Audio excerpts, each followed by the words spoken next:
Tudo bem, pessoal? Estamos de volta aqui com a leitura e a interpretação dessa obra, Brasil, Coração do Mundo, Pátria do Evangelho. É uma obra muito contestada, inclusive pelos membros da própria doutrina espírita, da qual pertenceu o nosso Chico Xavier, o autor da obra, que na verdade ele se declara um simples mensageiro, psicólogo da obra, delegando a autoria a Humberto de Campos. Tá? De qualquer forma, seja como for, é uma obra que tem um certo grau de romantização, sim, um certo grau de poesia, né, no bom sentido dessas palavras, tá, gente? Então tem romantização, tem poesia, é um linguajar muito bonito mesmo, português, muito erudito e muito belo, né? Termos, inclusive alguns antigos, né, faz a gente pensar, é bem bacana. Tá, do ponto de vista literário, eu acho um primor. Do ponto de vista... todo professor de português e literatura, a meu ver, deveria ler essa obra, inclusive professores de história. Tudo bem que tem o lado, o paralelismo entre dois mundos, né, que para os materialistas isso é considerado completamente uma obra de ficção. Tá? Para o não materialista, aí ele observará a obra como uma possibilidade. Tá? Então, temos essas situações. Tá? Mas e aí, Tom, o que você acha? Eu não acho nada, estou lendo a obra e me divertindo com a obra. Tá? Eu me declaro um não materialista, tá, gente? Deixo isso bem claro. Mas a gente tem aqui a obrigação de observar a obra sem fanatismo, sem nada disso. Tá? É o raciocínio. Né? Será que dá para ser assim? Aí cada um tirará a sua própria conclusão. Tá? Inclusive, queridos amigos de outras vertentes também podem tirar as próprias conclusões. No capítulo 4, gente, antes disso, né, como eu fiz nos outros capítulos, eu dou uma passadinha, só dessa vez bem rápida, tá, gente, pelos outros capítulos, e começar pelo prefácio, né? Conceito-chave, integração, quer dizer, colocando de lado as ideologias de separatividade, ou seja, o prefácio não quer ideologias de separatividades. Luta de classes, essa coisa toda aí, não. O Brasil como celeiro espiritual do orbe, ou seja, o Brasil é o país da espiritualidade, o que para mim, independentemente de acreditarmos ou não na obra, tá, gente? Eu recebo os materialistas, recebo pessoas de outros segmentos religiosos acolhendo-os no meu coração, não tem problema com ninguém. Tá? E eu transito por várias vertentes também. Tá? Transito muito pelo racionalismo cristão, que é uma vertente que eu gosto muito. Transito pelo espiritismo, que agora estou transitando na questão aí do estudo dessa obra. Transito na filosofia integral, que eu sou apaixonado pela filosofia integral de Ken Wilber. Transitei muitos anos pela conscienciologia e projeciologia. Transito muito pela filosofia, mais platônica do que aristotélica, né? Eu gosto muito daquele paralelismo de Platão com o mundo das ideias e o mundo das formas, né? Aí entra toda a alegoria da caverna, as metáforas todas. Enfim, e o prefácio termina com a inversão de quase todos os valores morais. Ele faz uma crítica a isso, né? Ele fala para a gente: estamos invertendo aqui os valores morais, quase tudo está invertido, né? Ele se preocupa com isso. Ele advoga que sigamos pelos valores morais e não pela inversão dos valores morais. Na introdução, o conceito-chave é o abandono das armas homicidas das revoluções, totalmente contra as revoluções, dever pela ordem, e o DNA da pátria brasileira, sendo composto pelo que ele citou lá do Bilac, que chama de 3 raças tristes. Né? Na linguagem de Bilac, silvícolas, marujos e cativos. Então temos aqui as 3 raças tristes que estão no DNA do brasileiro. Tá? Então são os índios, nossos irmãos índios, os nossos portugueses, os nossos queridos irmãos afrodescendentes, ou negros também, na terminologia mais antiga. Os negros e a terminologia agora atual, politicamente correta, né? Considerada politicamente correta, os afrodescendentes. Tá? Eu prefiro mais a terminologia antiga por conta, já expliquei aqui para vocês, de eurodescendente, afrodescendente, não gosto muito não, somos todos filhos da terra, filhos do Brasil. O capítulo 1, o tema principal, ele chama de transplante da árvore do Evangelho para o Brasil, linguajar poético, linguajar romantizado.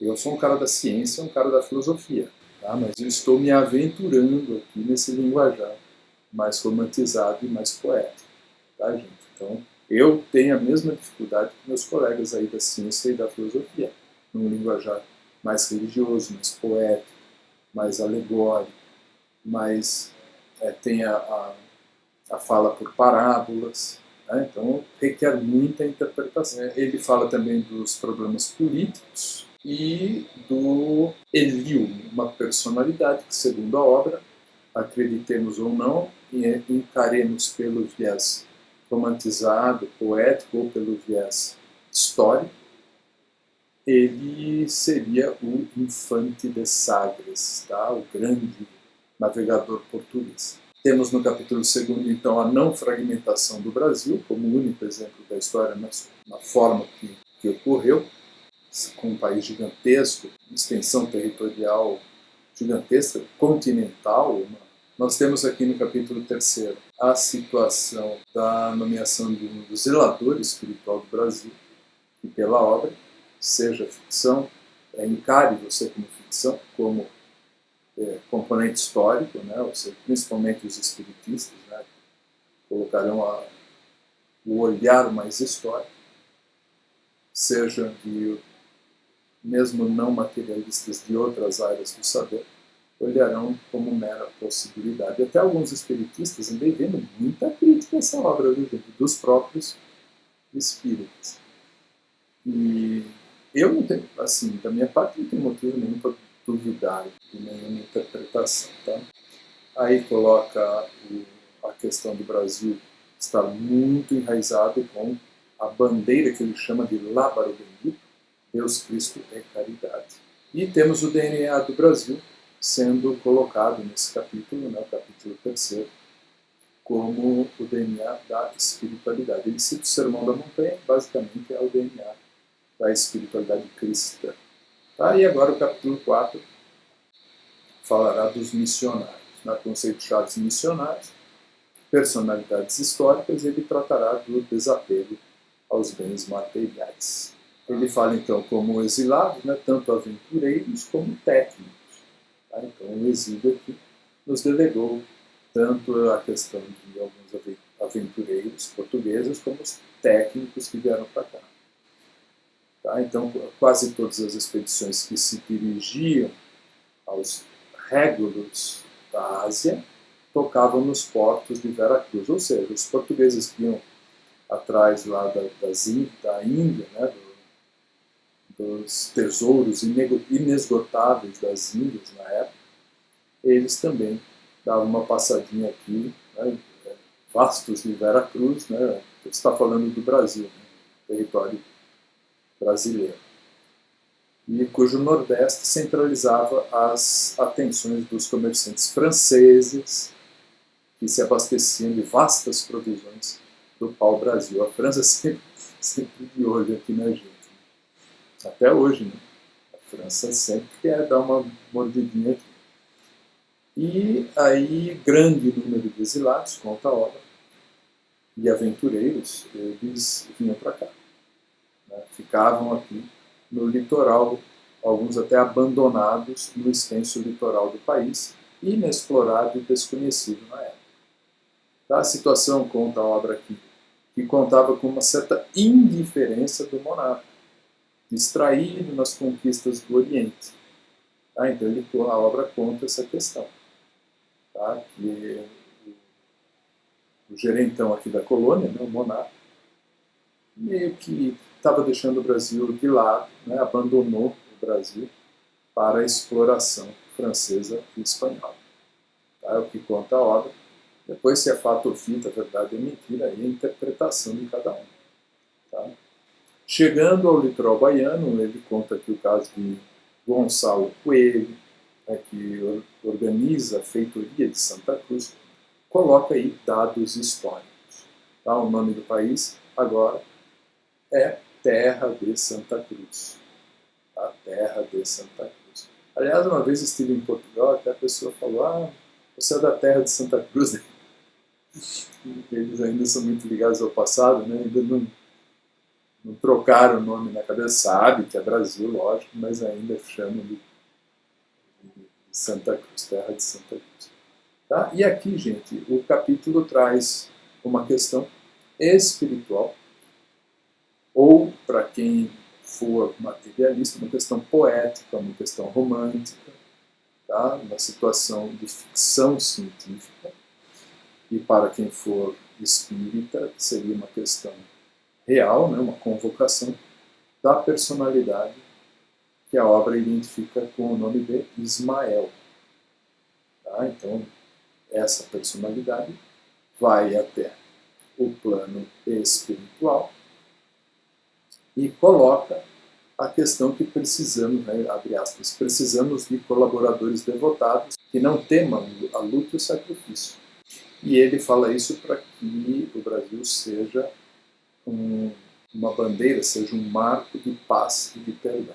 E ele continua, né? Voltemo-nos para os centros culturais de Coimbra e de Lisboa a regenerar as fontes do pensamento no elevado sentido de ampliarmos a nossa ação espiritual. Estou lendo aqui para vocês, tá?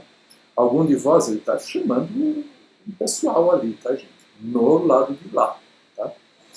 No plano espiritual, tá? Segundo a obra aqui, tá? Então, para quem, repito, para quem não achar que isso não é, então, uma ficção, uma poesia, tá? Achar que não é possível isso. Tá? Mas estou lendo a obra, acho muito interessante, acho bonito de ver. Alguns de vós ficareis em Portugal, mantendo de pé os elementos protetores dos nossos trabalhos. E a maioria terá que envergar São Benito humilde dos missionários penitentes. São Benito é uma roupa específica, lá uma linguajar religiosa. Né? Eu também não sabia. Para quem acha que eu estou com essa bola toda, com essa cultura toda, eu não sabia, fui buscar no dicionário. E para levar o amor de Deus, olha aí, a questão religiosa muito forte aqui na obra, aos sertões ínvios e carecidos de todo conforto. Ou seja, vinha para um Brasil praticamente selvagem. Temos de buscar no seio da igreja as roupagens exteriores da nossa ação regeneradora.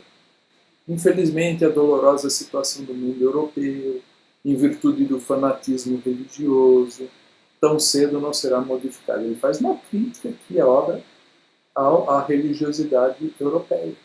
Chama aí o pessoal de fanáticos e tal. Realmente, né, gente, se pensarmos naquela época, tínhamos o problema da Inquisição, tivemos vários problemas ali, né, Idade Média, uma coisa complicada, liberdade de expressão muito próxima do zero, né, não tinha liberdade, né, de expressão nenhuma, né, para ser bem claro, somente as grandes dores realizarão a fraternidade no seio da instituição, ou seja, ele diz assim, vai ter que ter uma dor dentro da instituição, está falando da igreja da época. Segundo ele, a igreja ficou desviada dos seus grandes princípios, tal.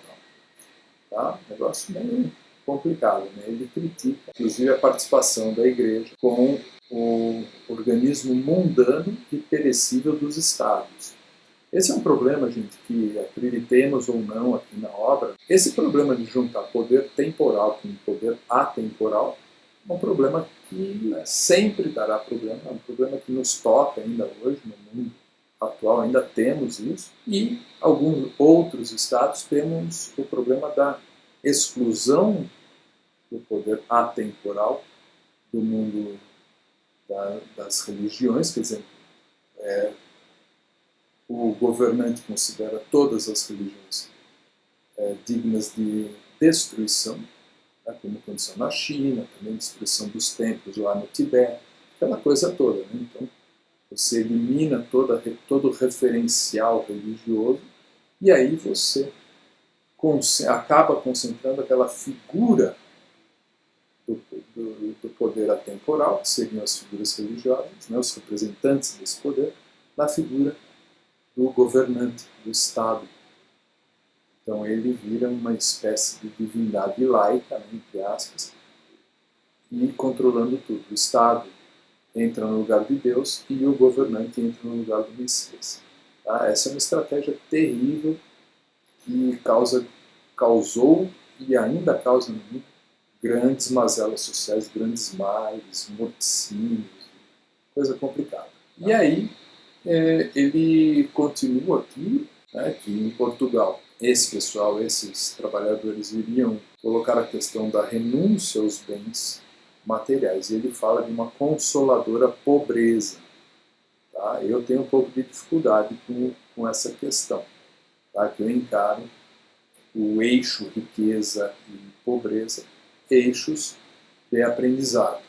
Tá? Eu não coloco como um eixo bom e um outro ruim, ou vice-versa. Coloco como ambas as situações desafiadoras, né, para o nosso aprendizado. Tá? Então, é uma questão aí na obra e eu tenho uma dificuldade na aceitação aí da pobreza como consoladora e como a questão da renúncia a todos os bens materiais. Tá? Eu, pessoalmente, tenho uma dificuldade com isso.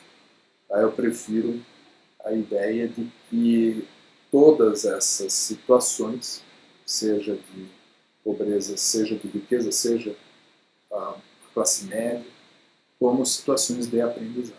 E ainda coloca a questão do José de Anchieta, do Manuel da Nóbrega, personalidades aqui muito interessantes, que, segundo a obra, seriam esses espíritos que se ofereceram para estar conosco aqui. Estar na época, conosco não sei, né? Na época. Então é uma questão interessante, acho bem rica a obra nesse sentido, e coloca aqui a questão de Manuel da Nóbrega, que aportaria mais tarde na Bahia, com Tomé de Souza e tal, questões históricas muito bacanas. Tá? Anchieta veio depois em 1553, com Duarte da Costa. Tá? E aí tem toda a questão de Piratininga, o Colégio Piratininga, e todas as questões ligadas a essa situação. Tá? Esse nome Piratininga que é forte, né? E que todos os governos paulistas, segundo a obra aqui, conservaram com veneração carinhosa como tradição de sua cultura e de sua bondade. Alguns historiadores falam com severidade e energia vigorosa do apóstolo, né, chama de apóstolo, que muitas vezes foi obrigado a assumir atitudes corretivas no seio das tribos. Tá? Então ele fala, pô, Anchieta não era brincadeira não, era durão, em outras palavras. Tá? Mas que no fundo, lá no coração, ele era uma pessoa muito boa, tá? Mas tinha que, né, às vezes, dar uma tamancada aí mais violenta, tá? No linguajar coloquial. Estou traduzindo aqui a obra no linguajar coloquial. A obra não tem o linguajar coloquial, ela tem o linguajar erudito, tá, gente? Eu que de vez em quando traduzo aqui. Dom João III teve a infelicidade de introduzir em Portugal o organismo sinistro da Inquisição. Com o Tribunal da Penitência vieram os jesuítas. Tá? Teve essa questão aí. Ele adjetiva de sinistra, que o autor adjetiva de sinistra. Tá? Então, o capítulo 4, né, a questão dos missionários, temos um detalhe aqui que eu anotei, isso não está na obra, eu anotei a parte aqui para mostrar para vocês. Tá? Manuel da Nóbrega bacharelou-se em Direito Canônico e Filosofia em 1541. Isso eu pesquisei fora da obra, tá, gente? Inscreveu-se como professor de universidade, né, para o cargo de professor da universidade, lá de Portugal. Fez prova escrita, mas na leitura do trabalho ao auditório, percebeu-se gago, ele tinha o defeito da gagueira. O defeito na fala o impediu de ser nomeado professor da universidade. Mais tarde, prestou concurso outra vez e outra vez não obteve a cátedra por gagueira. Então, algo que poderia ser interpretado como negativo, algo que poderia ser lamentado por ele e tê-lo jogado para baixo, numa depressão, um problema, e ter acabado com a vida dessa pessoa, uma frustração. Agora veja que interessante. Aos 27 anos, foi ordenado pela Companhia de Jesus em 1544. Tá? Se é que eu não anotei alguma data errada aqui, viu, gente? Depois vocês confiram, por favor, se eu fiz alguma anotação errada, manda um alô que eu corrijo. Fazendo-se pregador. Surpreendido com o convite do rei Dom João III, embarcou na armada de Tomé de Souza em 1549. Chegaram à Bahia em 29 de março de 1549, no mesmo ano, e voltado para os seus auxiliares disse: esta terra é a nossa empresa. Quer dizer, ele considerou que essa terra, o Brasil, era a missão dele, né, a empresa dele. Então, por que eu contei essa história? Né? Porque o que ocorrera nele antes disso foi ruim, né? Numa interpretação mais limitada, péssimo. Tá? Reprovações, frustrações. Mas isso que, numa interpretação mais limitada, foi limitador, foi ruim. Numa interpretação um pouco mais abrangente, foi bom porque possibilitou outros caminhos a ele, caminhos estes, né, especificamente desse caminho esse, que ele interpretou como a grande missão dele. Então, às vezes, o que nos parece negativo, nos parece ruim, nos parece problemático, na verdade, é uma coisa boa. Eu coloco isso só para uma reflexão em paralelo, tá, gente? Com a obra. E tem muitas coisas aqui que a gente pode concluir desse capítulo, tá? Tem até uma, eu vou chamar de crença, né? Alguns espíritas acreditam nessa possibilidade, eu não posso nem confirmar nem negar, que Públio Lentulus, em latim Publius Lentulus, senador romano, vem como padre Manuel da Nóbrega e funda a cidade de São Paulo. Posteriormente, seria esse a personalidade que auxiliaria Chico Xavier, com o nome de Emmanuel. Isso aí eu deixo a critério de cada um, né, gente? Eu não posso confirmar nem negar isso aí, tá? Mas é uma informação que eu deixo a todos, tá? Eu deixo também a questão dos processos evolutivos, né? Uma dualidade luz-sombra, né? Essa questão luz-sombra, às vezes a obra conta aí, né? O cidadão foi durão e tal, mas era necessário para a época, então tem essa questão. Conta também espíritos muito comprometidos que se regeneram no Brasil, tá? Como o padre Anchieta, e depois, segundo a ideia e a crença espírita, ele viria depois como Fabiano de Cristo e ficaria numa boa. Aí as pessoas sempre me perguntam, mas então, você está lendo essa obra como uma obra de ficção ou como uma possibilidade histórica? Eu prefiro a leitura como possibilidade histórica, a possibilidade. Tá? Depois, como a obra tem lá seus requintes de romantização, seus requintes de poesia, a gente nunca sabe, né? Se eu não sei, eu nunca sei se eu estou interpretando corretamente aí a situação, tá bom, gente? Mas é um questionamento que fica, tá bom? É isso aí desse capítulo 4 e eu coloco essa questão. Eu vou ver até, gente, se a minha próxima obra eu pego uma obra de um outro paradigma, tá? Vou ver se eu pego ou da psicologia transpessoal, ou de um outro paradigma espiritualista, para a gente deixar a coisa bem dinâmica. Tá? Talvez eu volte a interpretar alguma obra do racionalismo cristão, que eu acho bacana. Tá? Mas vou, né, agora nós vamos até o final aí com essa obra. E na parte mais científica, na parte política e tal, eu estou agora com um projeto com a Constituição Federal. Tá bom, gente? Também postarei vídeos nesse sentido também. E em paralelo a tudo isso, né, tenho trabalhado bastante. Eu estou com uma outra obra que vai para publicação. Eu estou só ainda com, né, o título, a gente tem algumas dúvidas no título. Tá? O conteúdo da obra está terminado, está pronto. Eu já enviei para o revisor. que é um revisor tanto da forma como uma pessoa muito culta, que me dá sugestões de conteúdo também. Tá? Ele agora dará uma outra olhada, depois volta para mim, eu faço o pente fino final, decido o título, e eu estou na dúvida, ele tem 3 títulos, eu estou decidindo. E aí teremos uma outra obra também, que fará uma interpretação. Eu estou praticamente lançando, né, propondo uma visão da espiritualidade ampla, né, com uma amplitude muito grande e uma profundidade também bastante contundente, bastante séria.